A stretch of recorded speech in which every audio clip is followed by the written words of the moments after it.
Hey everyone, welcome back. I decided to do another short video because I brought my second son home. So driving here, Green Day came on when I come around, and it reminded me of when I lived on North Front Street in New Bedford. I was probably like 10 or so, somewhere around that age, and my uncles were all fishermen, just like my grandfather. My grandfather was he used to fish in Alaska for like Alaskan crab or something like that, and so my uncles were fishermen too. It just kind of ran through the family. And I remember a lot of times one of my uncles, they were both heroin addicts, but one of them specifically, he was the youngest of them, and he, would stay with us when they came in for a few days or whatever. And he would always bring like these random fishermen with him, and my mom would be like, what the hell? But my mom was the type of person, she would take anyone in. My cousin Billy John, he lived with us for years because my Aunt Carol was just like a horrible mother. My cousin Shauna lived with my Nana, also my Aunt Carol's kid. So our house was the one where, like, no matter what, if you needed a place to stay, no matter, it didn't matter that we had no money.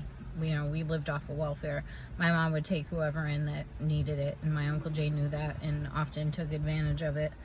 But I remember this one guy that he brought home. Oh my God. This guy looked like he was homeless, like, all the time. He was just like very unkempt. His hair looked like it hadn't been washed in like years. He was just like, ugh. And he smelled really bad, especially like, fishermen, they come in, their clothes stink horribly. So, my mom would wash their clothes and stuff, but he just stayed stunk. Like, he just smelled so bad. And in the one morning, he was there, and we didn't have any milk. We lived off of welfare, so it was like you had a certain amount of what I used to call colored money. They didn't have like EBT cards back then. It wasn't a thing. So it only, you only got it once a month, and she would get like cash too, but it was mostly like food stamps. And I think we had Section 8, which is where like the government pays for your rent. At some point, it wasn't always like that because we always moved because she didn't pay rent. Anyway, I'm going off course. So we didn't have milk for cereal, and this guy used orange juice in his cornflakes. And me and my brother were just sitting there like so completely disgusted. Like, this guy like sat there and ate it like it was milk and cereal. He didn't flinch at all. And I remember my mom being like, what are you doing? And he was like, oh, it's the same thing. And she's like, it's not the same thing. You're putting juice in your cornflakes. And he sat there and ate the whole box of cornflakes, like brand new box, plowed right through it. And my mother was like, all right, you guys gotta go. Like, you can't stay here. But it wasn't the first time my uncle brought like a random person to our house. He was an addict, so oftentimes my aunt would throw him out, because one time he showed up with my other uncle and they decided to completely rob her house. They took all the TVs, the VCRs, anything of value, and they went and pawned it to get drugs, or money to get drugs. So she often threw him out because he was just like, could not stay clean.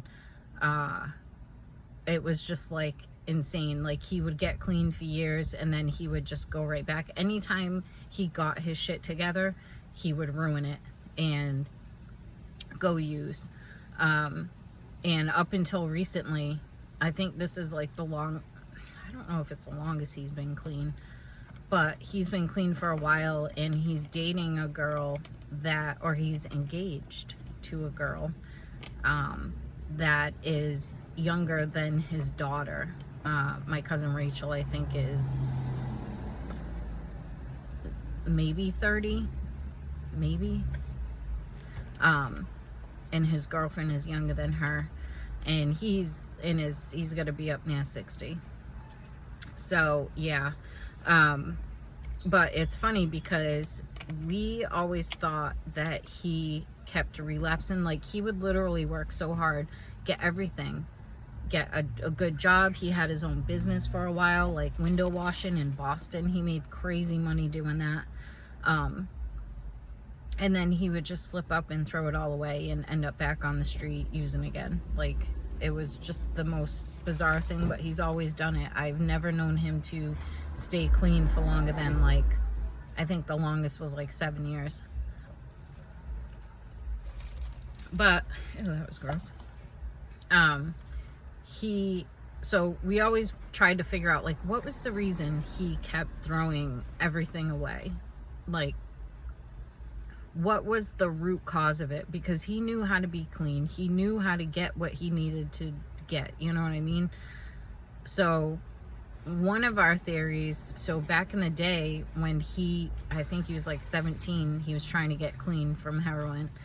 And he ended up going to an all-male, gay, like, residential home.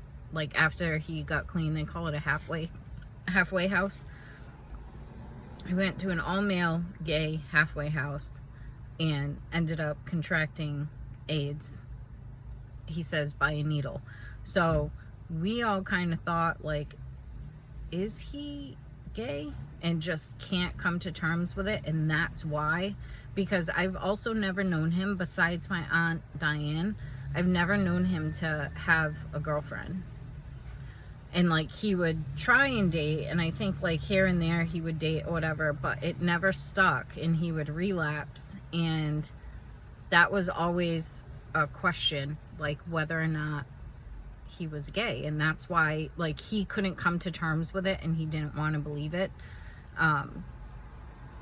So I don't know, but that song made me think about everything, because my uncle is a huge fan of Green Day and Red Hot Chili Peppers, and him and my aunt are the reason that I am into that kind of music.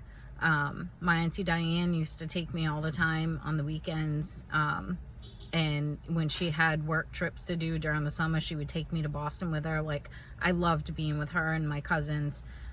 She was, like, my favorite person in the family. Her and my uncle never got married, but she's, like, my favorite aunt, hands down.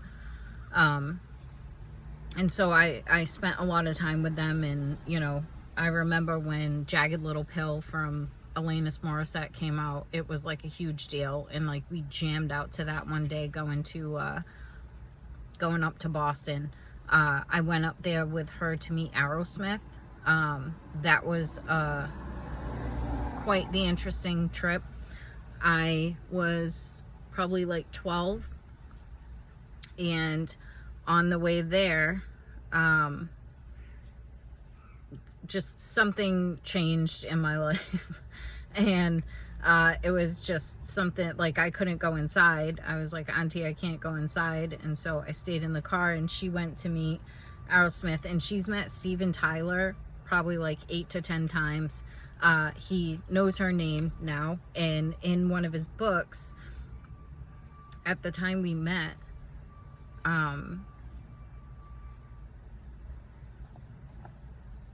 it was, I don't remember what the book was, but she knew the exact page number, and he used her name as someone else's alias.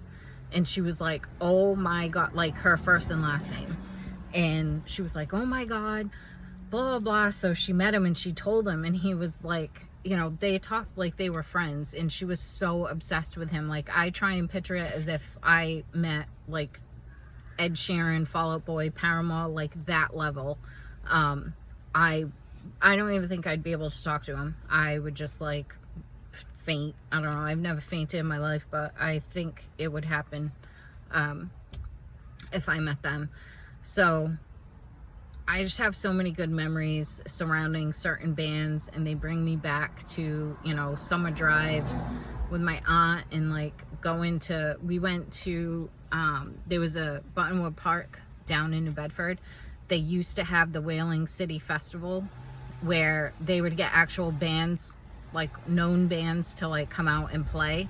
and I saw my first concert ever was Lisa Loeb.